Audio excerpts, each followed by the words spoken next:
silat itu dari nyambung kan, silat. Nyambung di sana bukan hanya tentang nyambung antara kita dengan lawan, tapi juga kita dengan kita. Karena contohnya, kalau kita mukul dan tangan di sini, ini masih kalau di blok orang bisa jatuh dan bisa tertahan. Tapi kalau kita support dengan tangan lain, gak usah nempel, gini saja. Ini jadi lebih keras. Makanya banyak di silat, bentuk-bentuk gerak itu tangan lain harus selalu bekerja sama. Orang tidak bisa hidup sendiri. Jadi selalu ada bahwa orang itu bisa kuat, bisa maksimal dalam hidupnya kalau kita bisa bekerja sama dengan yang lain. Jadi sebenarnya silat tidak bisa dibilang berdiri sendiri. Selalu harus berkomunikasi dengan yang lain, bersatu dengan gerak yang lain. Dan itu sudah menjadi silaturahmi tentunya.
Lima, enam.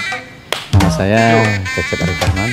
Sekarang tinggal juga tetap masih di Garut. Walaupun dulu senang pernah tinggal di beberapa tempat, tapi ternyata lebih senang di Garut. Terus pekerjaan saya utamanya adalah guru. Guru dulu di SD, lalu pindah ke SMP sekarang. Mata pelajaran bahasa Inggris. Dan juga guru silat. Dan sekarang mungkin selain guru ditambah juga ada tambahan sebagai penggarap koreografi juga dalam film. Kadang-kadang ada yang ngajak juga ikut main. Bisa dibilang lingkungan mempengaruhi karena apa? Waktu kita anak-anak pilihan olahraga itu hanya 3. Kalau tidak silat berarti badminton atau sepak bola. Dan yang paling murah pencak silat sepertinya. Terus apa yang kita lihat di sekitar kita, orang tua kita, tetangga kita, semua ikut silat. Jadi itu juga mendorong kita menyenangi budaya tersebut. Akhirnya kita mendalami, kita mempelajari, dan ternyata ada istilah dalam silat itu, kalau kita belajar awal kadang-kadang kita merasa sudah seperti jagoan kan, kitanya begini. Tapi kalau sudah belajar lebih banyak kita merasa ternyata lebih kurang dan lebih banyak lagi apa yang ingin kita pelajari. Akhirnya kita memutuskan bahwa belajar itu ternyata harus seumur hidup. Karena yang namanya silat itu tentang pengalaman rasa, tentang mencari bagaimana kita bisa meningkatkan pengalaman rasa kita. Akhirnya kalau berhubungan dengan rasa berarti berhubungan dengan hidup kan. Jadi apapun yang kita hadapi dalam hidup itu menjadi suatu permasalahan yang harus kita hadapi dengan cara silat juga kadang-kadang.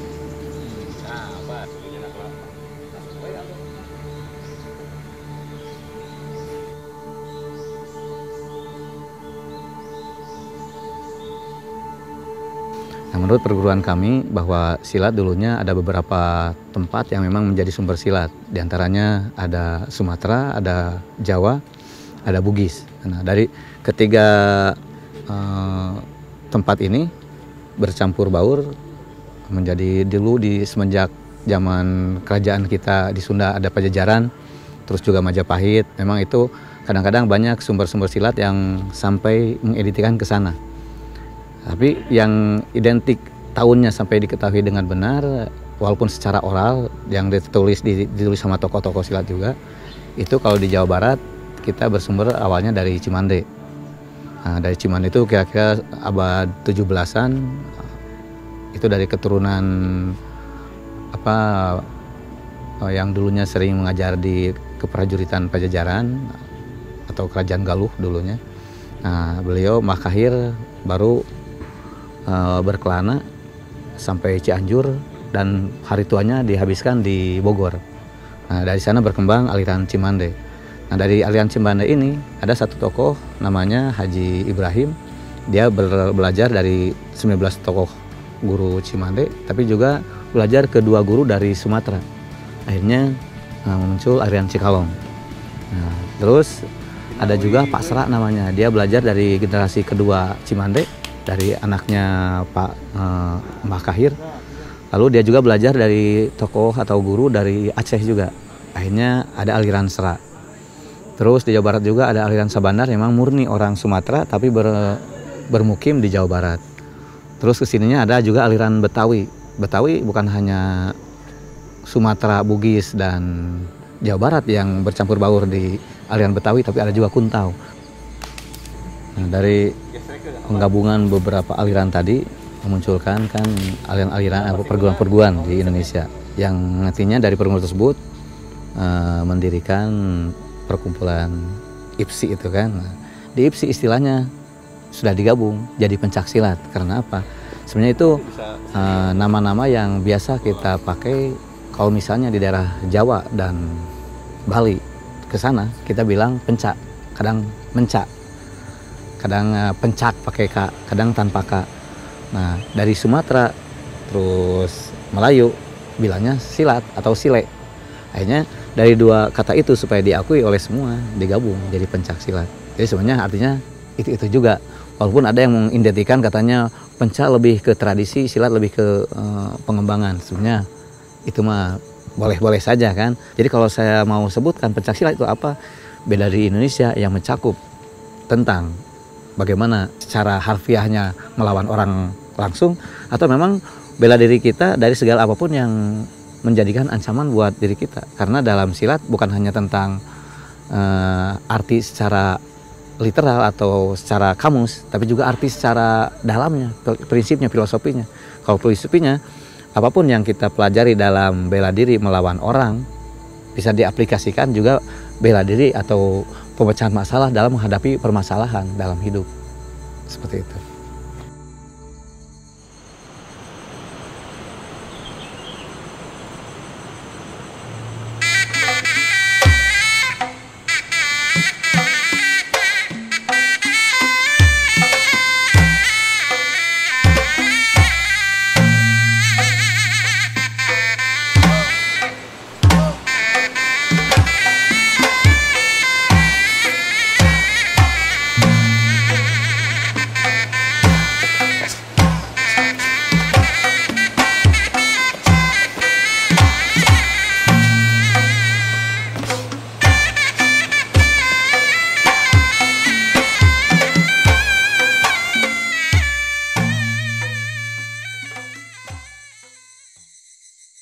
Kalau menurut saya seimbang, karena apa? Kalau hanya bela diri saja, sebenarnya gampang kan. Kita mukul orang, mengendap-endap dari belakang, sudah pukul langsung dari belakang kan, itu sudah orang bisa jatuh. Kita sudah bisa menang. Itu kan kalau hanya untuk bela diri saja. Atau kita misalnya lari, ngumpet, pas dia lewat kita pukul. Itu bela diri juga kan sama. Tapi di sana bela diri itu ada suatu prinsip yang bagaimana kita bisa memberikan rasa aman ke kedua belah pihak. Karena apa? Contohnya misalnya begini, kita punya senjata, orang punya senjata, dia menyerang kita, sudah kita menghindar, kita tusuk juga. Orang kita tusuk belum tentu dia langsung jatuh, dia juga langsung jadi gila, kadang-kadang langsung sahabat kita. Akhirnya kan mati dua-duanya. Atau kalau tidak mati, misal satu masih hidup, masuk penjara. Berarti sebenarnya itu sudah bukan bela diri lagi. Tapi bela diri menurut kita adalah kita bisa bela diri kita sendiri, terus juga kita aman. Setelahnya tidak ada efek samping, tidak masuk penjara atau tidak cedera. Nah, makanya itu membutuhkan seni atau sesuatu yang dikembangkan jadi hal yang rumit. Memang dirumitkan. Namanya silat itu bela diri yang dirumitkan karena apa? Kita bagaimana menstrategikan atau menyiasati kita juga membela diri, tapi orang yang kita hadapi juga mungkin saja tidak usah sampai celaka. Kita nyaman, dia juga tidak celaka. Akhirnya tidak ada efek samping, tidak ada buntutnya. Kalau misalnya seorang mungkin mati, mungkin nanti keluarganya nyari kita. Terus kan tidak ada ujungnya nanti. Nah, karena silat itu tadi identik kan seimbang antara seni dan bela dirinya. Nah, dari seninya itu silat bisa dikembangkan kemana saja. Silat menjadi olahraga bisa. Silat menjadi hanya pernapasan untuk kesehatan bisa. Silat untuk menjadi bahan koreografi dalam dalam film bisa. Karena silat berasal dari gerak natural badan kita. Bagaimana kita eksplorasi badan kita dan mengembangkan apa yang bisa kita buat dalam satu bentuk yang memang bukan hanya aman buat bela diri, tapi juga bagus dilihat. Nah, karena ada istilah bagus dilihatnya itu, nah kita bisa masuk ke apa saja. Nah, seperti itu. Akhirnya dengan pemahaman tentang seni itu, saya bisa menembus ke sekolah juga silat dari sekolah silat tersebut. Orang akhirnya ingin banyak yang belajar kan. Yang belajar itu bukan hanya orang sini, kadang ada orang luar. Akhirnya kan saling nanti tentang pembahasan silaturahminya. Dari silaturahmi silat itu berkembangnya lebih cepat ternyata. Apalagi sekarang dengan media sosial, orang jadi lebih kenal bahwa silat itu ternyata bisa seperti apa yang mereka harapkan juga. Dan akhirnya mereka mau belajar. Jauh-jauh kadang-kadang sengaja menyiapkan bekal selama setahun hanya untuk bisa datang ke Indonesia dan belajar silat. Banyak yang seperti itu sekarang. Mereka bilang katanya dengan belajar silat mereka tidak usah harus mengesampingkan apa yang sudah mereka pelajari sebelumnya. Ternyata malah silat bisa nyambung dengan apa yang mereka pelajari, dan bahkan sebelumnya mereka tidak mengerti dari gerak yang mereka buat. Dengan masuknya silat malah mereka jadi mengerti, oh iya ternyata gerak ini bisa jadi begini. Karena simbolik, akhirnya banyak yang gerakan sederhana yang menurut mereka asalnya hanya gerakan satu bentuk saja, ternyata bisa diartikan jadi banyak dengan pemahaman simbolis tersebut.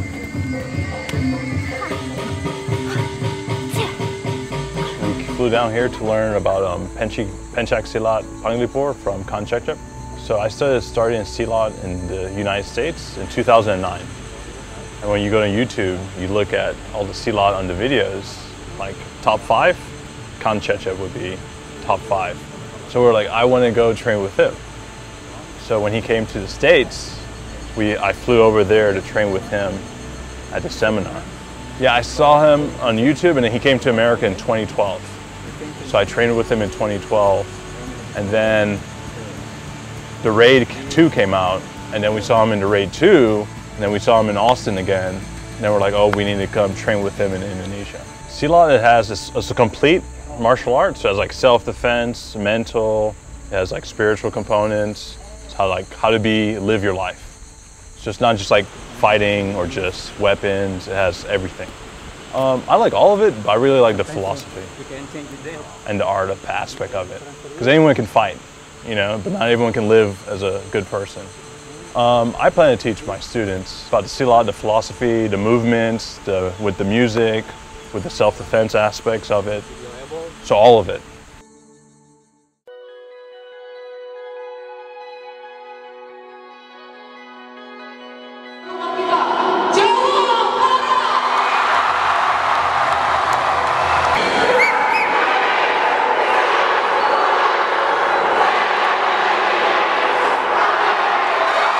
Kalau bukan kita lagi siapa yang ngangkat gitu, itu mesti suatu kebanggaan ya. Ya kita dipertandingkan di SEA Games aja kan sudah suatu kebanggaan dong. Pencaksilat kita bisa bertanding kok di sana. Negara-negara lain sudah ikut di Asian Games ya. Asia Tenggara itu pertama itu. Tingkat Asia tahun 2018 kalau bisa pencaksilat itu kan lebih bagus lagi. Itu kan dari 47 negara kalau nggak salah itu. Itu bertanding pencaksilat itu kan bagus sekali. Banggalah kita bisa itu. Masa nggak bangga? Mesti bangga. Kalian juga mesti bangga dong. bisa diangkat ke internasional kok gitu. Kita kenalkan kepada teman-teman kita, negara-negara tetangga kita dulu, ASEAN. Ya, itu bagaimana mengenalkannya? Ya kita mengirim pelatih, ya. Pelatih orang sana kita ke sini belajar pencak silat, terus ya kita ke negara di sana kita ajarin pencak silat itu ke negara-negara ASEAN itu. Nah dari situ akhirnya bisa diterima gitu loh, bisa diterima ya pencak silat itu. Akhirnya kita pertandingan di SEA Games gitu ya, ASEAN Games. Kayak tahun lalu dengan programnya Pak Rosuryo itu ada pencak silat menuju UNESCO dan Olimpik dan UNESCO. Nah, itu bagaimana? Karena ini olahraga pencak silat ini kita inginkan sebagai warisan dunia. Kemarin juga Pak Menteri ke Suriname kan, pada kunjungan Pak Imam Narawi ke Suriname itu juga beliau juga memperkenalkan pencak silat, ada pelatih kita kirim ke sana gitu. Selain bulu tangkis ya, gitu ya itu. Ya itulah upaya-upaya kita untuk bagaimana pencak silat itu bisa mendunia gitu loh. Tapi memang ini perjuangan yang lama, tidak mudah karena meyakinkan negara-negara lain itu bagaimana mau mengembangkan pencak silat gitu loh. Ya, bukan sekedar bertanding saja gitu loh. Tapi memang berkembang. Ya kayak sekarang kan karate, taekwondo, terus gulat, terus ya judo, itu kan berkembang itu kan gitu loh, berkembang di Indonesia gitu loh. Ada perguruan tinggi, perguruannya masing-masing, ada klub-klubnya juga. Nah itu kan sudah berkembang. Nah itu kita harapkan juga pencak silat ke luar negeri juga begitu, berkembang gitu loh. Jadi komunitas ini ada bikin perkumpulannya, sini kumpulan. Jadi kalau begitu banyak semua di dunia begitu ya bisa kita angkat sebagai olahraga yang dipertandingkan gitu, yang kita inginkan begitu. Silat di kancah internasional sekarang sudah tidak lagi milik Indonesia saja. Kita tahu kayak Vietnam ternyata juga kadang mengungguli kita di Asian Games, SEA Games juga demikian. Artinya apa? Silat dipelajari orang lain dengan sport science mereka. Dia juga kalau di luar tidak mengenal perguruan apa, tidak mengenal jurus apa, yang ada adalah gerak silat. Nah, sehingga mereka pun sebetulnya ada yang mirip-mirip dengan olahraga tradisional mereka. Sehingga bagi atlet-atlet bela diri dari negara mereka untuk belajar silat ada juga yang lebih cepat untuk adaptasi dengan gerakan-gerakan silat. Nah, kemudian di tingkat Asia, semoga nanti di Asian Games menjadi event yang dipertandingkan supaya kita mendunia di tingkat Asia. Kalau sudah begitu kan kita bermimpi nantinya silat itu masuk Olimpiade. Tapi dengan jumlah negara yang membina silat masih belum jumlah yang standar untuk menuju Olimpiade, tentunya ya kita harus lebih banyak promosi kepada negara-negara kawasan Asia, Eropa, dan juga Amerika supaya negara-negara itu mengenal dan akhirnya melatih, membina. Berarti jumlah negara yang memahami dan melaksanakan silat jadi banyak. Nah, kita agak sedikit lamban di situ, agak lamban. Kita masih berkutat di Asia Tenggara nih. Nah, peran besar kita harus tampilkan itu. Faktanya negara-negara Eropa kalau punya olahraga tradisional cepat sekali mendunia. Kenapa silat yang jauh lebih lama, kenapa juga nggak segera mendunia? Ini PR bahwa kita harus cepat mensosialisasikan pencak silat. Kenapa? Kalau nggak kita, siapa lagi? Karena memang itu milik budaya bangsa kita. Berarti kitalah yang harus terdepan mempromosikan silat menjadi go internasional.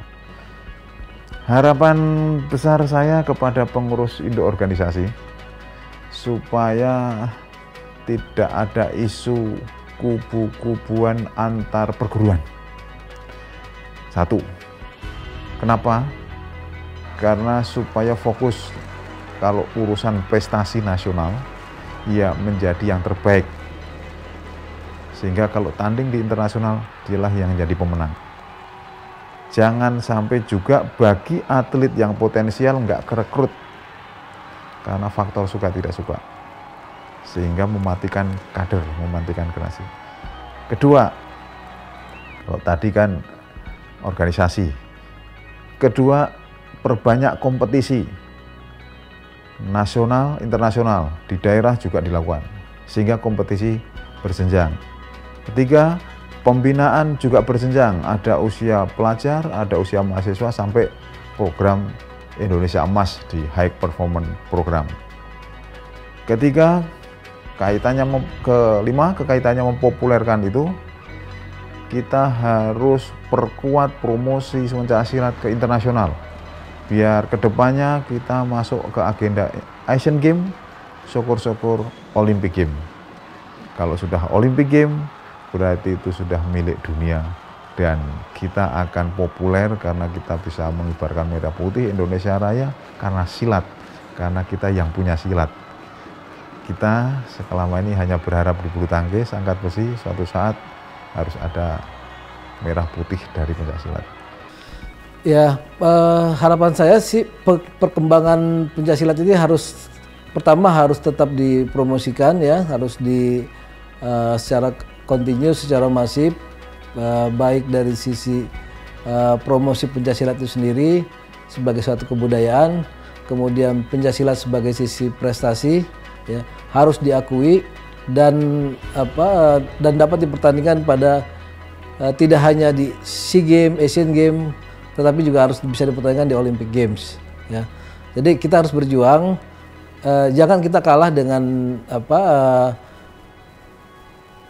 bela diri yang dari negara luar yang sekarang sudah bisa dipertandingkan di SEA Games, Asian Games maupun di Olimpiade. Ya, sebagai bela diri, makna lainnya itu ya kita tuh sebetulnya kan kita di belajar pencaksilat itu kan kita kalau benar-benar kita tekuni itu kita bisa sebagai pribadi, sebagai ini yang rendah hati ya, bukan rendah diri, rendah hati. Dimana karena kita diajarkan situ filosofi hidup ya. Kita kalau bisa menghindar, kenapa kita tidak? Nah gitu loh. Kalau kita bisa mengalah, kenapa kita tidak? Gitu loh. Ya. Tapi istilahnya kita tuh kalau orang Betawi bilang, lo jual gue beli. Gitu loh gitu. Tapi kita siap, tapi kita punya, kita ini. Di situ kita diajarkan bagaimana kita tuh bisa menghargai orang lain, bisa santun sama orang lain. Itu ada kepribadian itu banyak di kita belajar di pencaksilat. Silahkan kita kembangkan silat semaksimal mungkin, tapi tetap jati diri kita tidak boleh hilang. Apa yang dipelajari dari guru-guru kita nggak boleh dirubah. Yang kalau kita mau merubah, silahkan di referensinya, di pengembangannya. Yang dasarnya, yang basicnya tetap harus kita jaga, karena itu peninggalan dari pendahulu-pendahulu kita. Nah, harapan kita untuk pemerintah atau masyarakat juga, mudah-mudahan pemerintah dan masyarakat bisa mengenal silat lebih baik lagi dan bisa mengoptimalkan fungsi dan manfaat dari silat itu, bukan hanya sebagai bela diri tapi juga sebagai bidang hal lain untuk bisa mempromosikan negara kita sendiri, masyarakat kita sendiri.